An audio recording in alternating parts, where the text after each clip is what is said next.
ये कहानी है एक अंधे राजा की। ऐसे मजेदार कहानियों के लिए हमारे चैनल को सब्सक्राइब करें। बहुत समय पहले की बात है।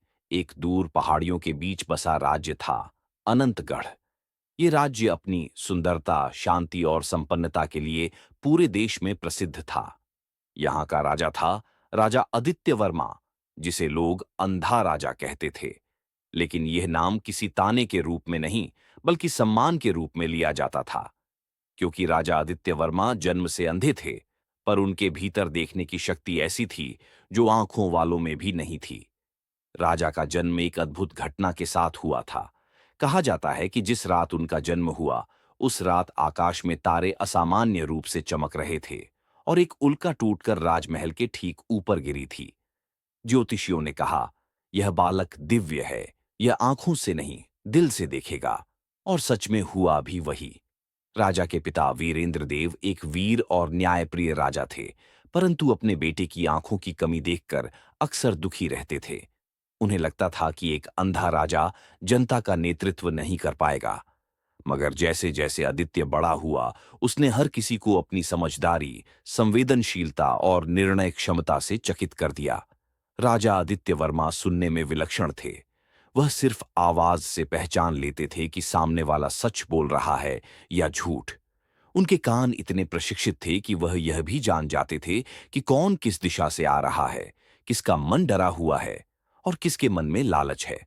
राजा ने एक दिन अपने मंत्रियों से कहा, मुझे बताओ, इस राज्य की सबसे बड़ी समस्या क्या है? मुख्यमंत्री बोला, महाराज, सब कुछ ठीक है, फसलें लहरा रही हैं, व्यापार बढ़ रहा है। पर तभी एक बूढ़ा आदमी दरबार के दरवाजे पर खड़ा हो गया। उसकी आवाज कांप रही थी, महाराज, अगर सब ठीक है तो फिर हम जैसे किसान क्यों भूखे हैं? दरबार में सन्नाटा छा गया। मंत्री बोला, यह झूठ बोल रहा है। राजा ने सिर उठाया और शांत स्वर में कहा, मंत्री जी, जब आपने झूठ बोला, आपकी सांस की गति बढ़ी और आपके शब्दों के बीच एक रुकावट आई। यह आदमी सच बोल रहा है। सभी मंत्री एक दूसरे की तरफ देखने लगे। राजा ने आदेश दिया, इस किसान की बात सुनी जाए। किसान बोला, महाराज, निचले गांवों में कई महीनों से नहरें सूखी हैं। जो अनाज ऊपर के बाजार में जाता है, उसका सारा मुनाफा केवल कुछ व्यापारी ले लेते हैं। गरीब किसान कुछ नहीं बचा पाता। राजा कुछ क्षण मौन रहा, फिर बोला, मैं आंखों से अंधा हूं, लेकिन तुम्हारी तकलीफ साफ देख पा रहा हूं। आज से कोई भी व्यापारी किसानों से मुनाफे का शोषण नहीं करेगा। उस दिन के बाद से राज्य के कानून बदल दिए गए। किसानों को सीधे राज भंडार से सहायता मिलने लगी और धीरे धीरे लोग अंधे राजा को महान राजा कहने लगे। लेकिन जैसे जैसे समय बीतता गया, राजा के चारों ओर ऐसे लोग जमा होने लगे जो उसकी अच्छाई का फायदा उठाने लगे। कुछ दरबारी सोचते, राजा तो देख नहीं सकता, हम जो चाहें कर सकते हैं। एक दिन सेनापति ने सोचा कि वह राजा को भ्रमित करके अपने फायदे का सौदा कर सकता है। उसने कहा, महाराज, सीमा पर शत्रु सेना ने हमला किया है, हमें तुरंत युद्ध के लिए धन चाहिए। राजा ने कहा, मैंने युद्ध की आहट नहीं सुनी सेनापति, सच बताओ। सेनापति कांप उठा, पर बोला, महाराज, यह सच है।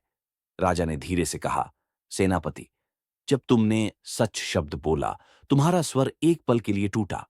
तुम डर रहे हो। राजा ने अपने सिपाहियों को बुलाकर जांच कराई।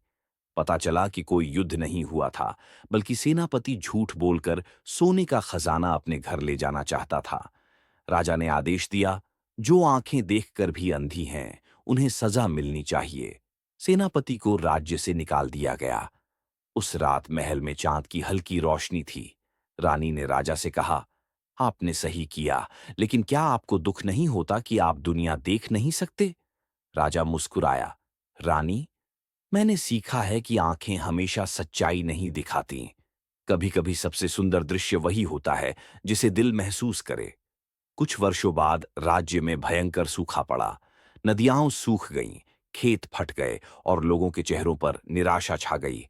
दरबार में अफरा तफरी मच गई। कुछ लोग बोले, देवता हमसे नाराज हैं। कुछ बोले, राजा अंधा है, इसलिए राज्य पर अंधकार छा गया है। राजा ने सबकी बातें सुनी और बोला, अगर सूखा है तो हमें मिलकर कोशिश करनी होगी, दोष नहीं देना होगा।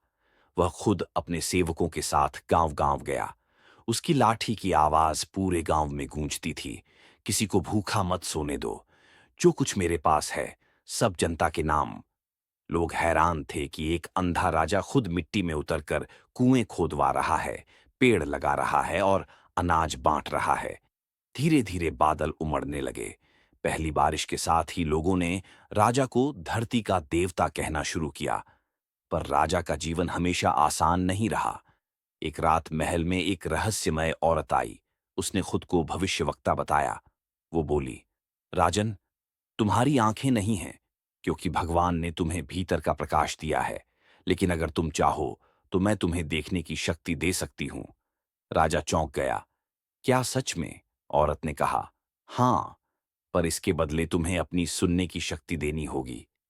राजा कुछ देर सोचता रहा, फिर बोला, अगर मैं देख सकूं लेकिन दूसरों की आवाज न सुन सकूं, तो मैं राज कैसे करूंगा? मुझे आंखों से ज्यादा दिल की रोशनी चाहिए।